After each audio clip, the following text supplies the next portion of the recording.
디모데후서 3장 16절 북마크 해주시면 좋을 것 같아요.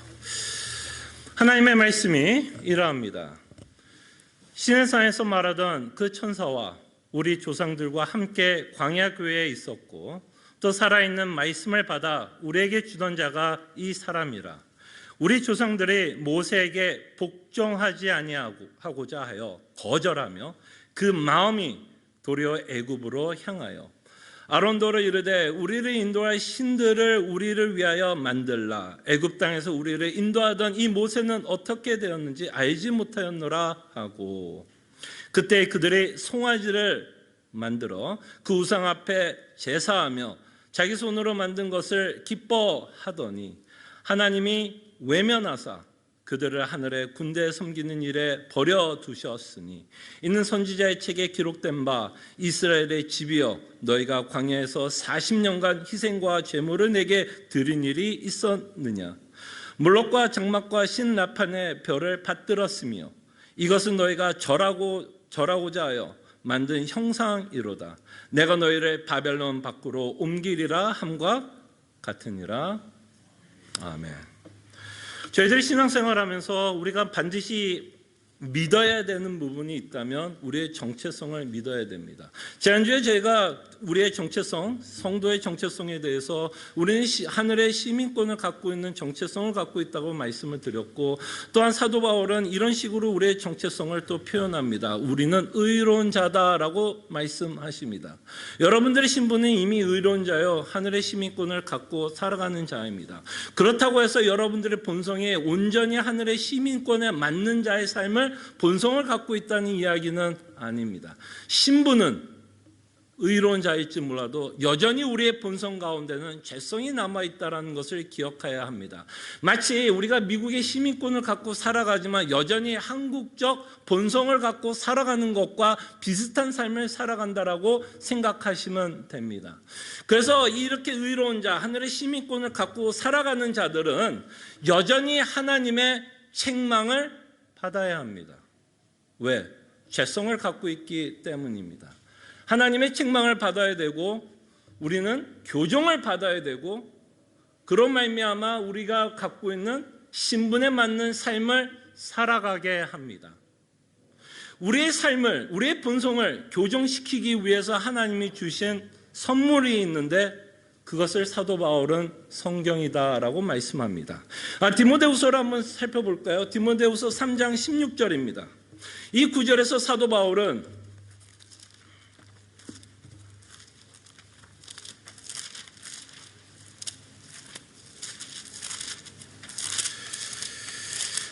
디모데후서 3장 16절에서 사도 바울은 성도들에게, 죄성을 여전히 갖고 있는 성도들을 위해서 하나님이 성경을 주셨다라고 말씀을 하고 있으며, 이 성경이 갖고 있는 유익에 대해서 이렇게 말합니다. 모든 성경은 하나님의 감동으로 된 것으로 어떤 내용을 갖고 있냐면 교훈, 우리가 마땅히 믿어야 할 내용이 성경에 기록되어 있고, 그리고 우리는 책망을 받아야 한다고 말씀을 합니다. 여전히 우리가 뭐하기 때문에요? 본성 가운데 죄성을 갖고 있기 때문에 책망이 요구되고, 그 다음에 여전히 하나님의 뜻대로 살아가지 못하고 있는 우리의 모습을 보기 때문에 책망과 바르게 함, 교정을 받아야 한다라고 말씀합니다. 바르게 함과 의로 교육하기에 유익하다라고 말씀합니다. 그럴 때 오늘 본문은, 사도행전에 나오고 있는 이 본문을 통해서 우리는 인간들이 왜 예수님을 믿지 못하는지, 또는 인간들이 왜 하나님을 거절하면서 살아가고 있는지의 내용을 저희들이 살펴보려고 합니다. 그럴 때 이 내용은 믿지 않는 자들에게 하나님이 쓰고 있는 것이 아니라 믿는 여러분과, 거듭난 여러분과 저에게 하나님이 쓰고 있는 기록이라고 보시기를 바랍니다. 왜냐하면 이 믿지 않는 자들의 본성 가운데, 본성 중에 우리도 여전히 믿지 않는 자들과 같은 죄성은 여전히 남아 있습니다. 무슨 말인지 아시겠죠? 오늘의 본문은 믿지 않는 자들이 갖고 있는 본성에 대해서 저희들이 생각해 보지만, 이 본성은 여전히 거듭난 우리에게도 남아있는, 이 표현을 쓸게요. 찌꺼기가 여전히 남아 있습니다. 그렇기 때문에 오늘 본문은 제가 설교를 잘했다면 이 본문은 여러분들을 책망하기를 원합니다. 책망하기를 원하고, 이들의 믿지 않는 모습을 보면서 혹시 내 안에서도 이런 찌꺼기들이 남아있는지 우리 자신을 점검하고 또다시 하나님 앞에 회개하며 주의 은혜를 구하는 시간을 가졌으면 합니다. 자, 그럴 때 스데반은 지금 신문을 받고 있고 그 공회에게 어마어마한 박해를 지금 받고 있습니다. 그러면서 이 스데반이 지금 이 공회의 그 유대 지도자들에게 말씀하고 싶은 내용은, 너희들이야말로 이스라엘 민족과 같이 뭐 했다라고 말씀하냐면, 너희들이야말로 이스라엘 민족이 하나님을 끊임없이 대적하며 무시했던 것처럼 너희들도 다르지 않다라고 스데반은 오히려 박해하고 있는 자들을 다시 책망하고 있는 내용을 저희들이 보게 됩니다. 그러면서 인간은 왜 하나님을 믿지 않을까? 왜 이들은 끝으로 하나님을 거절하고 무시하고, 더 나아가서 예수 그리스도의 복음을 거절하고, 이들은 예수 그리스도를 십자가에 죽였던 당사자들이 이 앞에 나와 있는 것을 저희들이 보게 됩니다. 그래서 이들이 왜 그토록 하나님을 무시하고 거절하고 있는 내용을 저희들이 한번 살펴보면서, 여전히 우리 마음 가운데서도 혹시 하나님을 거절하고 무시하고 하나님을 대적하고 있는 우리의 모습은 없는지를 오늘 여러분과 함께 말씀을 통해서 좀 살펴봤으면 합니다. 자, 38절에 보면 이렇게 말합니다. 시내산에서 말하던 그 천사와 우리 조상들과 함께 광야교회에 있었고, 또 살아있는 말씀을 받아 우리에게 주던 자가 이 사람이라. 우리 조상들이, 그죠? 우리의 조상들, 스데반이 말씀하는 거예요. 스데반이 우리의 조상들이, 지금 스데반은 무엇을 생각하냐면 모세와 출애굽기 시대를 생각하면서 이 말씀을 합니다. 우리 조상들이 모세에게 복종하지 아니하고자 하여. 그래서 이들의 광야 삶을 지금 말씀하고 있는 것을 보게 됩니다. 자, 그럴 때 우리는 이들이 출애굽하고 나서 광야의 삶을 여러분들이 기억하면 끊임없이 모세에게 불복종하고 있는 내용을 여러분들이 이미 알고 있습니다. 근데 여러분, 여기서 더 무서운 이야기는 뭐냐면, 모세에게 복종하지 않았다는 이 얘기는 사실은 누구를 복종하지 않았느냐고 스데반이 말씀하고 있냐면, 하나님을 복종하지 않았다라고 말씀을 하고 있는 내용입니다. 왜냐하면 모세는 하나님의 대언자로, 지도자로, 선지자로 지금 이스라엘 민족을 이끌고 지금 가나안으로 가고 있기 때문에, 사실은 이들이 모세를 대적하는 것 같지만 사실은 모세를 대적하는 것이 아니라 하나님을 지금 대적하고 있다라고 스데반은 말씀하고 있고, 너희들도 다르지 않다라고 지금 스데반은 말씀하고 있습니다. 자, 그럴 때 이스라엘 민족이 그토록 하나님을 거절했던 이유를 스데반은 이렇게 설명을 합니다. 39절 다시 한번 제가 읽어드릴게요.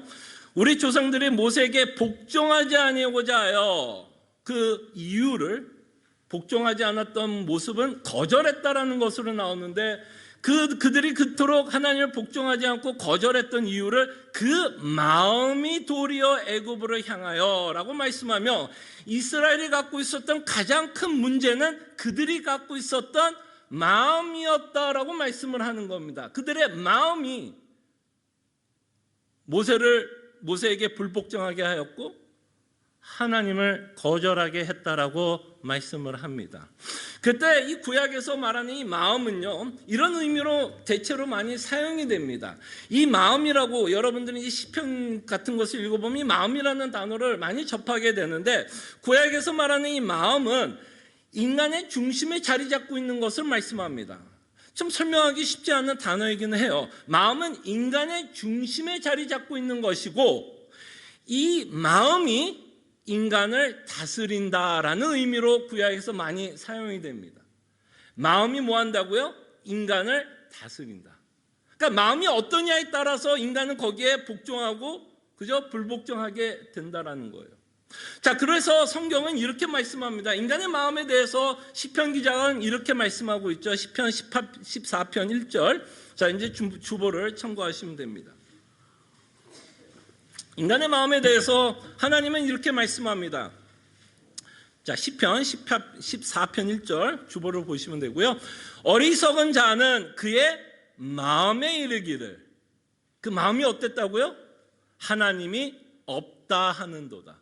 그러니까 이 마음에 하나님이 없다라고 하면 이 없다라는 그 마음이 인간을 뭐 한다고요? 온전히 지배한다라는 겁니다. 인간의 인격 가운데 지, 정, 의, 지식, 감정, 의지라고 좀 나눠서 생각하면 이 하나님이 없다라고 하는 이 마음이 우리의 지식과 우리의 감정과 우리의 의지를 컨트롤한다라고 생각을 하면 됩니다. 하나님이 없다 하는도다. 그들은 그래서 어떻게 돼요? 하나님이 없다라고 하는 그 마음이 결국에는 어떠한 열매를 인간들은 맺고 살아가게 하냐면 부패하고 그 행실이 가증하니 선을 행하는 자가 없도다. 왜?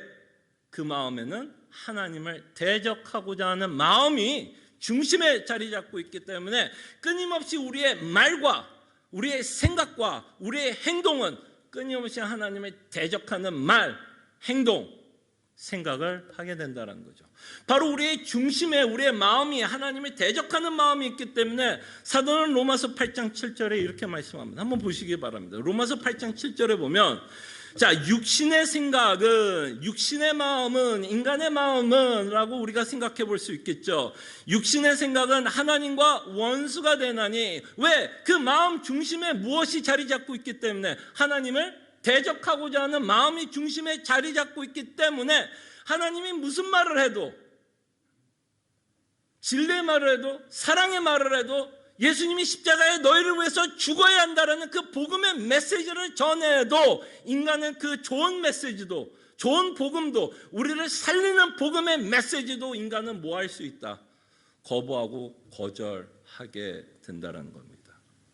그래서 육신의 생각은 하나님과 원수가 될 수밖에 없어요.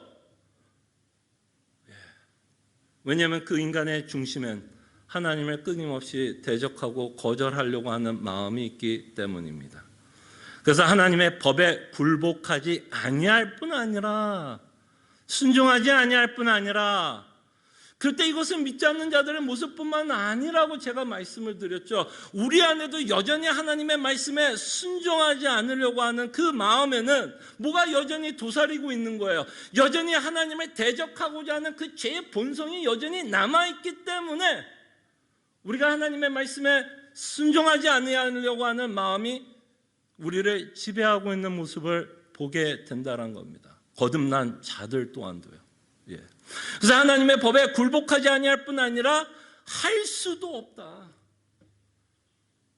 자, 그럴 때 이제 여기서 거듭난 자들의 차이가 있죠. 자, 거듭나지 않는 자들은 영원히 하나님의 말씀에 대적할 수밖에 없습니다.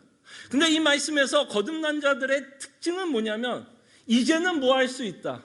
이제는 뭐 할 수 있다. 이제는 순종할 수 있다라는 겁니다. 그렇지만 여전히 우리 안에 뭐가 있기 때문에, 죄성이 남아있기 때문에 내가 순종하고자 하는 그 마음과 하나님을 대적하고 있는 그 마음이 내 마음에 어떻게 하고 있어요? 지금 공존하고 서로 지금 뭐 할까요? 지금 매일같이 여러분들은 매일같이 뭐예요? 여러분 안에서 싸움이 벌어지게 됩니다. 그래서 그 마음이, 여러분 안에 있는 그 마음이 아까 말씀드린 것처럼 또 다른 죄의 열매들을 맺게 된다라는 것을 성경이 이렇게 말합니다. 마태복음 15장 19절을 볼게요. 사람들이 예수님이 찾아왔습니다. 누가 더러운 자냐? 왜 사람은 더러운 자냐? 라고 예수님에게 물어봤을 때 예수님이 이렇게 말합니다. 15장 19절 뭐라 그러죠? 마음에서 나오는 것은, 네가 그토록 하나님이 대적하는 그 마음에서 나오는 것들은 무슨 생각? 악한 생각.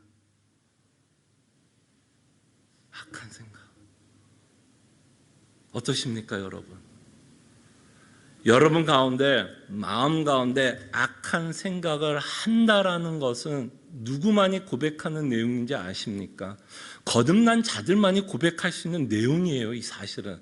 왜냐하면 거듭나지 않는 자들은 자신이 악하다는 것조차도, 하나님을 대적하고 있는 것조차도 모른다. 자신이 뭔가를 잘못하고 있는지를 모른다. 그래서 여러분 기억나시죠? 예수님이 십자가에 죽으시면서 마지막으로 그들을 위해서 기도했던 내용이 뭐였죠? 군중들이 예수님이 향해서 죽여라 죽여라 죽여라고 외치며 예수님이 십자가에 죽으시면서 마지막으로 그들을 위해서 기도했던 내용이 뭐예요? 저들을 용서해 주시옵소서 하면서 뭐라고 기도해요? 그들이 하는 일을 알지 못한다. 그 말은 뭐야? 자신이 악하다라는 걸 모른다는 거예요. 근데 거듭난 자들은 뭐를 알아요? 정말 내 안에 죄의 본성, 악한 본성이 여전히 남아있다라는 걸 인식하는 자들이에요. 그래서 이렇게 다시 한번 읽습니다. 인간의 마음 가운데 이러기 때문에 마음에 나오는 것은 악한 생각과 살인과 관음과 음란과 도둑질과 거짓 증인과 비방이니. 왜 인간이 이렇게 살인을 할까요, 여러분? 왜 인간은 비방을 할까요? 왜 인간은 간음을 하죠? 왜 음란하고 도둑질을 합니까, 여러분? 물론 요새는 너무나 인간이 악해서 아무 생각 없이 이 일을 합니다. 너무 악한 세대에 살아서 아무 생각 없이도 살인을 해요. 그래서 요새 뉴스에 보면 묻지마 살인이라고 하는 너무나 무서운 기사들을 봅니다. 근데 우리가 그런 기사를 보면서 인간을 생각하기 전에 왜 우리가 살인을 할까요, 여러분? 누가 그걸 시키는 걸까요? 어디에서? 마음에서 시작하는 거 아닐까요? 마음에서 그 사람에 대한 뭐가 생겨서? 미움과 분노와 시기와 질투가 너무 끌어올라서, 증오가 끌어올라서 더 이상 참지 못해서 결국에는 칼을 들고 사람을 죽이기까지 합니다. 무엇이 인간을 이토록 하게 해요? 마음이. 그래서 여러분, 산상수훈에 보면 예수님이 설교할 때 구약을 보면 육체적인 죄를 가지고 죄라고 이야기할 경우가 참 많았습니다. 살인에 관해서 이야기할 때도 육체적인 살인을 한 자를 살인이라고 생각했어요. 근데 여러분, 산상수훈에 가면 예수님이 무엇까지 얘기하죠? 다만 육체적인 살인만을 이야기하십니까? 아니면 너가 누군가를 미워해도 예수님이 무엇까지 얘기해요? 너의 마음까지, 너의 마음 가운데 누군가를 미워하고 있다면 너는 이미 살인을 행한 거다라고 말씀합니다. 그래서 예수님은 인간이 갖고 있는 그 본질적 죄성을 다룹니다. 살인을 다루는 게 아니라 그 살인을 가능케 하는 인간의 마음. 그 인간의 마음은 여러분들로 악한 생각을 하게 되고, 그 악한 생각은 악한 말을 하게 되고, 그 악한 생각은 악한 행동으로 옮기게 된다는 거죠. 그래서 11절에 예수님이 이렇게 말씀합니다. 입으로 들어가는 것이 사람을 더럽게 하는 게 아니라 입에서 나오는 것, 사람을 더럽게 한다고 말씀합니다. 결국 인간의 더러움은 샤워를 안 해서 더러운 게 아니라 예수님은 뭐를 지적하고 싶은 거예요? 너의 마음이 더럽다. 너의 마음이 죄성으로 가득 차 있기 때문에 이런 죄의 열매를 맺을 수밖에 없다라고 말씀을 합니다. 그러면 우리가 좀 고민하고 싶은 건, 인간이 왜 이 지경까지 됐을까요, 여러분? 여러분, 인간이 이 지경까지 됐어요. 어떻게 해서 이 지경까지 됐을까요? 어떻게 인간이 이렇게 타락해서 묻지마 살인이라는 것을 인간이 행할 수 있을 때까지 갔을까요? 도대체 인간의 역사, 인간의 본성, 인간이 갖고 있는 죄성은 도대체 어디서부터 잘못되었을까요? 그래서 인간의 잘못은, 인간의 죄성은 이미 하나님이 창조할 때부터 어긋나고 타락되고 있는 모습을 보게 됩니다. 이 사실은 이미 우리가 아담과 하와의 삶을 보면서 인간의 타락된 마음을 이미 저희들이 보게 됩니다. 많은 신학자들은 이거에 대해서도 책을 쓰고 변론합니다. 아담이 언제 죄를 지었을까라고 하는 질문을 합니다. 여러분, 아담이 언제 죄를 지었을까요? 선악과를 직접 먹었을 때, 손으로 옮겨서 따서 선악을 알게 하는 열매를 따서 먹는 그 순간 아담이 죄를 지었을까요? 아니면 이미 그 전에 죄를 지었을까요? 만약에 이 예수님 말하는 것이 마음에 관한 내용이 맞다면 이미 아담은 그 전에 이미 죄를 뭐 했을까요? 지은 거예요. 이미 아담은 하나님의 말씀에 순종하고 싶은 마음이 없었고, 이미 아담은 하나님의 말씀을 대적하고 싶었고 하나님의 율법을 지키고 싶지 않는 마음이 먼저 생겼고, 그 마음이 결국 뭐를 하게 돼요? 그 마음의 열매로서 나타나는 행동이 뭐예요? 선악을 알게 하는 열매를 따먹게 된다는 것을 보게 됩니다. 그래서 아담은 이미 그의 마음속에 어떻게 해서 그의 죄성이 들어갔는지는 우리가 명확하게 설명할 수는 없지만, 그 전에 이미 선악을 알게 하는 그 열매를 따먹기 전에 이미 아담은 죄를 지었어요. 그리고 그 죄, 마음속에 있는 죄는 행동과 생각과 말로 이어지고 있는 것을 저희들이 보게 됩니다. 결국 뭘까요, 이것이? 이미 아담은 하나님을 뭐 했어요? 거부했어요. 하나님을 거절했어요. 하나님의 뜻대로 사는 것보다 내 뜻대로 사는 게 아담에게는 뭐하다고 생각을 한 걸까요? 더 낫다라고 생각한 거죠. 아니겠어요? 하나님의 뜻대로 사는 것보다 내 뜻대로 사는 게 내가 더 행복할 것 같고, 내가 더 기쁠 것 같고, 내가 더 만족될 것 같은 그 마음이 아담을 하여금 하나님의 말씀을 거절하게 하는 원동력이 아니었을까 생각을 해봅니다. 바로 이것이 저는 인간이 갖고 있는 죄의 뿌리라고 생각을 합니다. 하나님의 뜻대로 사는 것보다 내 뜻대로 사는 것이 내가 더 행복할 거라고 생각하는 것, 내가 더 만족할 거라고 생각하는 것, 이것이 인간이 갖고 있는 최고의 죄의 뿌리가 아닐까 생각을 합니다. 그때부터 인간은 뭐를 선언하는 거죠? 독립선언을 하는 겁니다. 그죠? 나는 당신 필요 없어. 나는 당신 필요 없어. 나는 내 뜻대로 살 거야.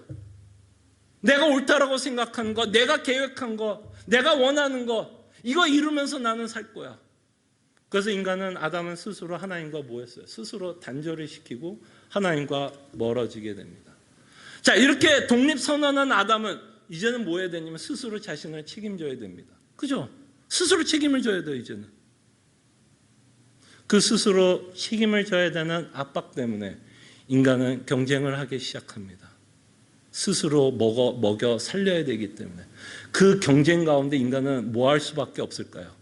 내 밥그릇을 지키기 위해서 인간은 옆에 있는 사람과 싸우게 되고, 내 밥그릇을 지키기 위해서 옆에 있는 나라와 전쟁을 하면서 인간은 뭐 하게 될까요? 스스로 파멸에 이르게 된다는 것입니다.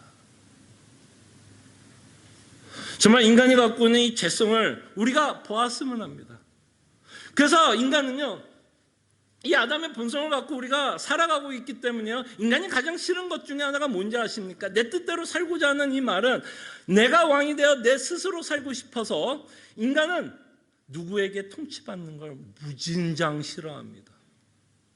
누구에게 통치받는 거 무진장 싫어요. 그 증거가 뭔지 아십니까? 여러분 생각해 보세요. 여러분 남편들이 가끔 부인에게, 여러분 부인에게 잔소리할 때 여러분 기분 어때요? 반대로도 한번 물어볼게요. 남편들이요, 부인이 여러분들에게 잔소리할 때 기분 좋으세요? 오호, 야, 내 부인이 나를 너무 사랑해서 잔소리해서 나 기쁘다. 아니면 기분이 나빠요? 여러분 곰곰이 생각해요. 잔소리가 기분 나쁜 건 사실은 어디에 뿌리 있냐면, 이자가 나를 뭐 한다는 생각이 드는 걸까요? 잔소리하는 사람으로 여러분들이 어떤 느낌을 받는 거예요? 이 사람이 나를 통치한다라는 생각이 드는 거예요. 통치. 그게 인간은 정말 싫어합니다. 누군가가 나에게 이래라 저래라 할 때, 내가 누군가에게 통치를 받아야 한다는 것만큼 인간이 싫은 것은 없습니다. 그리고 지금 잠깐 제가 들었던 단어가 있는데, 그럴 때 잔소리할 때 또 어떤 느낌이냐면, 이 인간이 나를 무시한다라는 생각이 듭니다. 인간이 가장 싫은 것 중에 하나가 자존심이에요. 자존심 스크래치 당하는 것만큼 인간이 견디는 것은 없습니다. 그래서 잔소리할 때 통치를 받는 것도 싫지만 내 자존심은 뭐 하는 걸까요? 박박 긁습니다. 그렇기 때문에 잔소리 후에 반드시 일어나는 열매가 뭐죠? 여러분 부부들 잔소리 후에 어떤 일이 벌어져요? 보통 싸움이 벌어지죠. 진짜. 그 잔소리가 옳음에도 불구하고, 틀린 말이 아닙니다. 그 잔소리 내용이 틀리잖아요. 그럼에도 불구하고 우리는 그 말에 순종하지 못한 이유는, 우리는 누군가의 통치받는 거 너무 싫어요. 나는 나이고 싶어. 나는 나이고 싶어. 나는 나이고 싶어. 그래서 인간이 하는 것 중에 하나가 뭔지 아십니까? 고집을 피우고 아집을 피우는 거예요. 나는 나이고 싶어. 그리고 나와 뜻이 다르면 우리의 마음 가운데는 저 사람을 거부하고 거절하려고 하는 마음이 생기는 것 같아요. 이것이 바로 인간이 갖고 있는 무서운 죄성의 내용을 우리가 보게 됩니다. 그리고 하나님을 마음에 두기 싫어하는 자들은요, 스스로 뭐를 갖고 살아가냐면 스스로 만든 가치관을 갖고 살아갑니다. 내 생각에는 이렇게 되면 내가 만족이 되어서 살아갈 것 같은 생각이 들어서 인간은 무엇을 하게 되면 스스로 가치관을 만들어가요. 여러분 한번 생각해 보시기 바랍니다. 이제 참 본문 한번 좀 볼까요? 자, 그 마음에 이런 마음이 있습니다. 39절에 다시 한번 보면 우리 조상들이 모세에게 복종하지 아니하고자 하여 거절하며, 뭐라 그랬죠? 통치받는 거 싫다고 말씀드렸죠. 거절하며 그 마음이 도리어 어디를 향했다고요? 애굽에 향했다라고 말씀합니다. 여러분 생각해 보세요. 이 이스라엘이라는 백성은 참 뭐라 그럴까? 간신이라고 표현하니까 참 마음이 이랬다 저랬다 하고는 참 이상한 민족이에요. 그들은 정말 여러분 출애굽기 읽으면 너무너무 힘들어서 하나님께 울면서 탄식하면서 기도했다라고 말합니다. 그 탄식했을 때 뭐라고 기도했을까요? 주님, 하나님 좀 살려주세요. 나 죽겠어요. 라고 기도하지 않았겠습니까? 그죠? 그래서 하나님은 때가 되어 모세를 사용하셔서 이스라엘 민족을 끌고 나옵니다. 그때만 해도 이스라엘 민족은 기뻤죠. 와, 하나님이 나와 함께 하시며, 정말 그 출애굽기 14장 15절에 보면 정말 하나님께 영광을 돌리고 그에게 찬송과 영광을 돌리고 있는 그 찬양의 시를 우리는 보게 됩니다. 근데 여러분 기억하십시오. 이들의 마음은 얼마 갔을까요? 여러분 이들의 마음이 얼마나 갔을 것 같아요? 그 하나님을 향한 사랑, 그 하나님을 향한 믿음, 그 하나님을 신뢰하고자 하는 그 찬양했던 마음은 한 달 갔어요. 한 달. 딱 한 달. 그들은 뭐가 없어서 무너지기 시작해요? 물이 없어서 그 마음이 무너지기 시작합니다. 그의 마음은 확 바뀌었어요. 그래서 하나님께 모세에게 거절했던 방법이 뭐였죠? 야, 나 여기서 죽게 하려고 너 나 여기서 끌고 나왔어. 이게 무슨 말이에요, 여러분? 그게 진짜 모세에게 거절하는 겁니까? 아니죠. 사실은 누구를 거절하는 거예요? 하나님을 거절하는 이야기 아닙니까? 모세에게 불평하는 그 내용이. 자, 근데 여기서 우리는 놀라운 사실을 하나 봤으면 좋겠습니다. 그렇게 광야에 있었던 자들은 조금만 어려우니까 어디를 봤다고요? 어디를 봤다고요? 하나님을 보지 않았고 모세를 보지 않았고 어디를 향했다고요? 애굽. 뒤로 등지고 간 애굽. 여러분 이 말은 뭘까요, 여러분? 이 말은 뭘 것 같아요? 이들이 애굽의 마음을 향했다는 마음은 뭘까요? 하나님과 함께하는 것, 하나님의 약속을 믿고 살아가는 것보다 뭐가 자신에게 더 가치 있고 귀중하다라는 거예요? 애굽이 더 가치 있고 귀중하기 때문에 결정적인 순간에는 이들의 눈이 어디로 돌아가요? 조금만 힘드니까 어디로 돌아가요? 애굽. 왜? 그곳은 하나님의 약속의 땅보다 더 가치 있게 여겼기 때문에.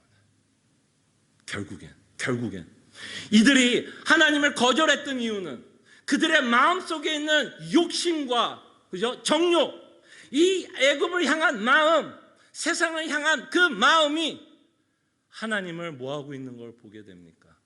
거절하고 있는 모습을 저희들이 보게 됩니다. 그때 여러분에게 좀 직선적으로 물어볼게요. 여러분들이 복음이 믿어지지 않는 부분이 있다면, 복음도 좋은데 라고 하지만 점점점 여운이 생기면, 복음이 나쁜 건 아닌 것 같아서 믿고 싶어요. 믿는다고 우리는 고백하지만 끊임없이 우리가 이 땅의 것을 바라보는 이유는 이 말씀의 근거를 하면 사실은 복음보다는, 복음도 좋은데 싫은 건 아니에요. 그죠? 복음은 싫은 건 아닌데 뭐가 더 좋은 걸까요? 뭐가 조금 더 좋은 걸까요? 세상이 더 좋은 거예요. 세상이 조금 더 좋은 거예요. 세상이 예수님보다 조금 더 좋은 거예요. 그러다 보니까 그 좋은 게, 세상이 좋은 게 내 마음을 뭐 할까요? 내 마음의 중심에 있고 그 중심이 내 지정의를 뭐 할까요? 통치하고 있는 모습을 보게 됩니다. 여러분과 제가 복음에 만족을 못하는 이유는 물론 우리가 복음에 갖고 있는 그 모든 깊이와 넓이를 다 깨닫지 못하는 부분 때문에 복음을 이해하지 못하는 부분도 있을 거예요. 근데 그렇게 어렵지는 않은 것 같아요. 복음이 우리에게 만족을 주지 못하는 것. 여전히 우리가 어디에서 만족을 얻으려고 하니까. 여전히 이 땅에서 만족을 얻으려고 하니까. 그때 여러분 제가 비판하려고 하는 얘기는 아니지만 제가 참 많이 비판하는 내용 중에 하나가 기복신앙입니다. 여러분 곰곰이 생각해 보세요. 왜 기복신앙을 설교하는 목사들이 인기가 있을 거라고 생각하십니까? 여러분 왜 기복신앙, 하나님 믿음에 이 땅에서 잘 살 수 있겠다라고 설교하는 그 목사들이 왜 여러분들은 인기가 있다라고 생각하십니까? 왜 사람들은 그런 교회를 찾아와서 그 말씀을 들을 거라고 생각합니까? 그 이유는 어렵지 않습니다. 그들의 마음 가운데 뭐가 있기 때문에 세상을 향한 가치를 여전히 포기하지 못하고 있기 때문에 그 말씀이 나에게 뭐가 돼요? 설득이 되는 거라고 저는 생각이 듭니다. 내가 갖고 있는 가치관 때문에 나는 내가 듣고자 하는 복음이 이미 정해져 있어요. 그러다 보니까 자신들이 듣고자 하는 복음이 아니기 때문에 이들이 예수님을 뭐 했을까요, 여러분? 그들이 듣고 싶었던 복음은 너는 죄인이야.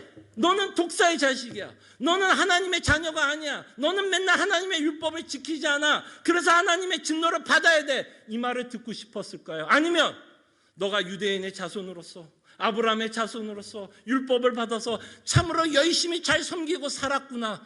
이들이 듣고 싶었던 예수님의 말은 뭐였을 거라고 생각을 합니까? 뭐였을까요? 당연히 후자였죠. 후자였죠. 그러나 예수님은 그들의 죄를 적나라하게 드러냈어요. 너희들이 진짜 하나님의 말씀을 지키고 살아간다고 생각하느냐? 아니다. 그것이 바로 지금 스데반이 지금 공회 앞에서도 이야기하는 내용입니다.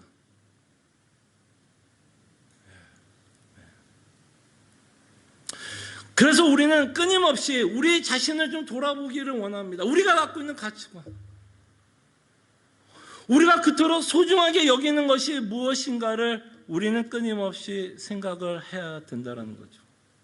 그럴 때 인간이 무서운 게 뭐냐면 인간은 이러한 마음속에 하나님을 대적하고 하나님을 무시하는 이 마음은 무엇인가는 의지하고 싶은 마음이 들 때, 인간이 연약함과 부족함을 느낄 때 인간은 하나님께 가서 의지하는 게 아니라 인간은 하나님을 거절하는 마음 때문에 하나님을 의지하는 게 아니라 스스로 신을 만듭니다. 이게 인간이 갖고 있는 죄성의 끝이에요. 스스로 신을 만들어요. 그래서 이스라엘 백성이 했던 일이 뭐죠? 모세가 안 보이니까 잘됐다. 모세가 없으니 이들은 약간 뭐 했을까요? 불안했겠죠. 나를 끌고 왔던 모세 지금 어디 갔지? 눈에 안 보여. 불안해서 두려워요. 그러면 이들이 하나님을 의지했어야 되는데 아니요. 그들이 만드는 신이 생깁니다. 그래서 우리가 잘 아는 이들은 금송아지, 송아지를 만들면서 이 송아지가 우리를 구원한 자라고 이것만큼 하나님을 업신여기고 무시하고 거절하는 사건이 어디 있겠습니까? 하나님을 뭘로 비유해요? 말이 됩니까? 이 세상을 창조한 그 하나님을 송아지로 만들어 놓고 이 송아지가 나를 구원한 여호와 하나님이라고 믿는 이 자체가 얼마나 하나님이 보시기에 구역질나고 토하게 만들고 이들이 얼마나 자신을 거역하고 대적하고 있는 모습을 보게 됩니다. 그럴 때 다시 한번 저는 이들이 이렇게 금송아지를 만든 이유가 있다면 이들은 또 뭐 하고 싶었냐면 이들이 만든 신을 이들은 통제하고 싶었어요. 이들이 만든 금송아지는 이들이 통제하고 싶었고 이들은 이 신을 통치하고 싶었어요. 내 마음대로 하고 원했어요. 그래서 이 신이, 이 금송아지는 자기 뜻대로 해줄 수 있는 신이라고 생각하며 금송아지를 만들었습니다. 이 금송아지가 다시 한번 인간에게 기쁨과 만족을 줄 거라고 생각하면서 이 금송아지를 만들었습니다. 근데 인간은요, 무서운 게 뭔지 아십니까? 스스로 만든 신에게 인간은 다시 한번 노예가 됩니다. 그거 아세요? 여러분들이 만든 그 우상이 여러분들을 노예로 만듭니다. 여러분들의 공허한 마음, 여러분들의 허전한 마음은 금송아지가 채울 수 있는 부분이 아니에요. 우리는 수많은 금송아지를 갖고 있으면 내 마음이 만족할 거라고 우리는 생각을 합니다. 근데 영원히 만족할 수가 없어요. 왜? 하나님이 여러분들을 그렇게 만들지 않으셨어요. 하나님이 여러분들을 창조할 때는 하나님만으로 만족하게끔 여러분들을 창조했기 때문에 아무리 금송아지 여러분들 1000개, 10,000개를 갖고 있어도 여전히 여러분들은 솔로몬과 같은 고백을 할 수밖에 없어요. 헛되고 헛되다. 야, 참 공허하다. 왜 세상이 이럴까? 불만과 불안과 두려움으로 저희들은 살아갈 수밖에 없습니다. 이 세상의 신은 여러분들을 다시 한번 굴복시킵니다. 그 세상의 신 때문에 여러분들을 웃고 살아갑니다. 네, 여러분, 세상의 신 때문에 여러분들이 웃고 기쁘다면, 웃고 운다면 여러분, 이것이 무엇일까요? 하나님을 대적하는 최고의 대적하는 방법 아닐까요?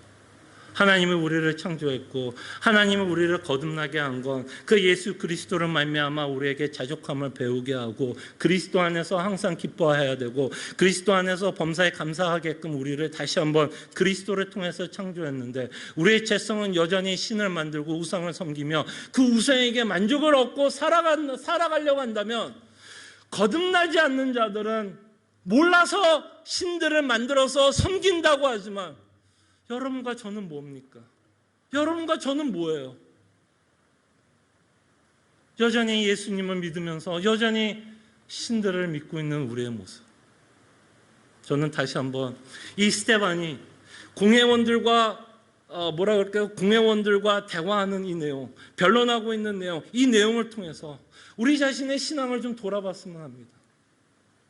그때 저는 이 신앙을 돌아봤을 때 여러분들을 정죄하려고 하는 마음으로 말하는 건 아닙니다.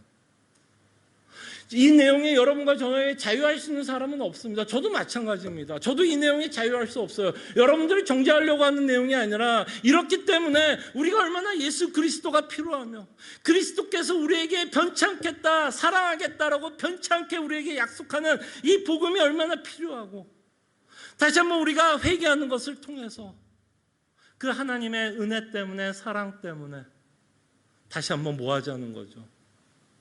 결심하고 결단하고 여전히 내 안에 이런 죄성들이 남아있구나. 얼마나 하나님이 싫어할까? 얼마나 성령 하나님이 근심할까? 그럴 때 우리의 마음을 다시 한번 잡고 회개하며 주의 은혜 가운데서 주께서 원하는 삶을 다시 한번 살겠노라 하는 헌신과 결단의 시간을 저희들이 가졌으면 합니다. 기도하죠.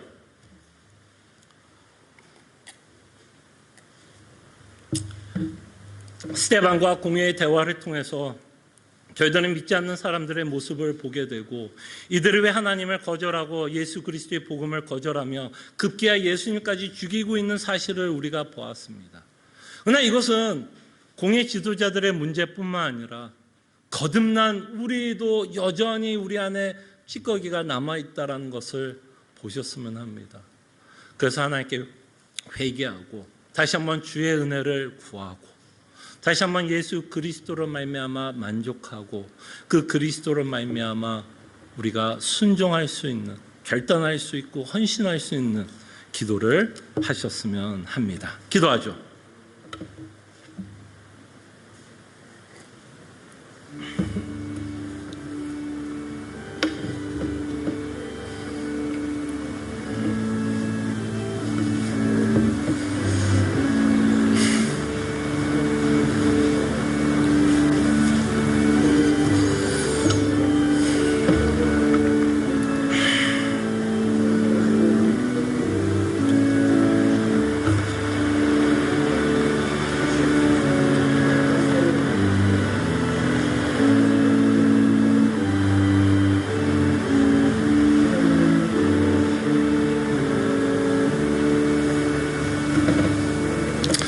참으로 고마우신 하나님, 하나님이 우리에게 말씀을 허락한 이유를 기억하게 하여 주시옵소서. 말씀은 우리에게 교훈을 주지만 또한 이 말씀은 우리를 책망한다라는 것도 기억하게 하여 주시옵소서. 우리의 이 말씀이 우리 안에 있는 죄성이 드러나게 하기를 원하고, 이 죄성이 드러남으로써 다시 한번 하나님 앞에 내 죄를 인정하게 하여 주시고, 다시 한번 우리가 얼마나 예수 그리스도의 사랑과 은혜가 필요한 자를 깨닫게 하여 주시사, 그 은혜로 말미암아 우리로 다시 한번 하나님께 순종하고자 하는 마음, 예수 그리스도의 복음만을 붙잡고 살아가는 마음, 그 마음을 허락하시사 그 마음이 우리의 말과 우리의 생각과 우리의 행동을 지배하게 하여 주시옵소서. 감사하고 살아계신 예수 그리스도의 이름으로 기도합나이다. 아멘. 지금부터 저희들이 성찬 예식을 거행하겠습니다. 이